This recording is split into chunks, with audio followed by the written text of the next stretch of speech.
سب کہاں کچھ لالا و گل میں نمایاں ہو گئیں، خاک میں کیا صورتیں ہوں گی کہ پنہاں ہو گئیں۔ یہ غالب کی غزل کا پہلا شعر ہے، یعنی کہ یہ مطلع ہے، اور اس میں نمایاں یہ ہے آپ کی قافیہ، پنہاں یہ قافیہ، اور یہ ردیف ہے ہو گئیں یہ ردیف ہے۔ سب کہاں کچھ لالا و گل میں نمایاں ہو گئیں، خاک میں کیا صورتیں ہوں گی کہ پنہاں ہو گئیں۔ سب سے پہلے ہم دیکھیں کہ لالا و گل، لالا و گل کا مطلب ہے سرخ گلاب کا پھول۔ پنہاں کے معنی ہے دوستو، یہ پنہاں جو آپ کا قافیہ ہے، پنہاں کے معنی ہیں چھپ جانا۔ کیا معنی ہے؟ چھپ جانا۔ پنہاں یعنی کہ چھپ جانا، اور نمایاں دیکھیے یہ ہے نمایاں، اور نمایاں کا مطلب ہے ظاہر ہونا۔ تو یہ ہمیں سب سے پہلے معنی معلوم ہونے چاہیے کہ معنی کیا ہیں، تو ہمارا مطلب بالکل سیدھا سادہ اور آسانی سے ہو جائے گا۔ اب میں آپ کو اس کی تشریح بتاؤں گا، لیکن دوستو آپ سب کو خدمت میں میرا سلام عرض ہے۔ میں ہوں خورشید خان، اور آپ دیکھ رہے ہیں خورشید خان کا اردو ادب چینل۔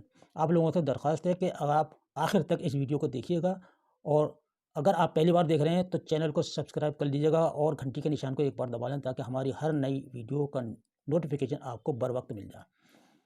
تو اب ہم آپ کو اس کی تشریح بتاتے ہیں۔ غالب اس شعر میں کہتے ہیں کہ زمین سے اگنے والے پھول اور نباتات میں خوشنمائی اور رنگت، زمین میں دفن ہونے والے حسین لوگوں کا منظر ہوتا ہے۔ زیر زمین نامعلوم کتنے حسین خوبرو اور رعنائی لیے ہوئے اہل کمال دفن ہیں زمین کے اندر۔ اگر سب کے بدلے حسین بیل بوٹے نکلیں تو یہ دنیا کتنی رنگین ہو جائے گی۔ یہ اس کی تشریح ہے آپ کے مطلع کی، یعنی کہ اس شعر کی یہ تشریح ہے۔ غزل کا دوسرا شعر، سب رقیبوں سے ہوں ناخوش پر زنانے مصر سے، ہے زلیخا خوش کے محو ماں کنا ہو گئیں۔ یہ آپ کا قافیہ ہے، اور یہ آپ کے ردیف ہے، اور یہ کنا یہ قافیہ ہے۔ سب رقیبوں سے، اب ہم اس کے معنی مشکل جو ہیں، رقیب کے معنی ہیں دشمن کے، یعنی کہ تمام جو ہمارے دشمن ہیں، دشمن مراد ایک محبوب کے کئی چاہنے والے، اس کا یہ معنی مطلب آتا ہے۔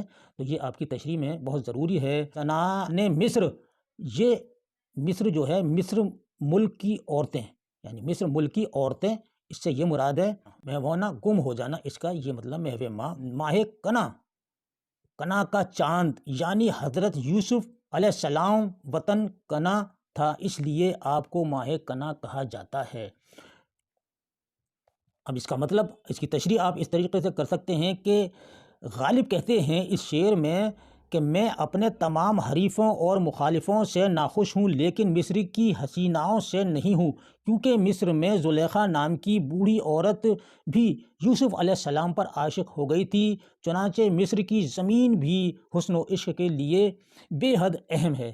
یہ اس کی تشریح ہے۔ نیند اس کی ہے، دماغ اس کا ہے، راتیں اس کی ہیں، تیری زلفیں جس کے شانوں پر پریشاں ہو گئیں۔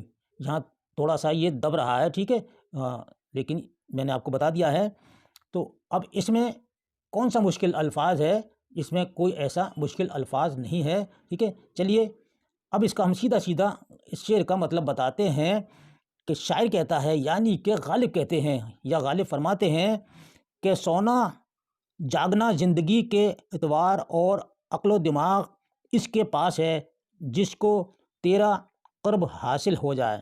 یہ اشارہ دولت اور علم کی طرف بھی ہو سکتا ہے، کیونکہ اہل ثروت نیند اور عشق و آرام بھی حاصل کر سکتا ہے، اور دماغ والے یعنی اہل علم اپنے علم سے کام لے سکتے ہیں۔ جس کی دولت اور روپیہ پیسہ حاصل ہے، وہ ہر ایک آرام و آسائش سے ہمکنار ہو سکتا ہے۔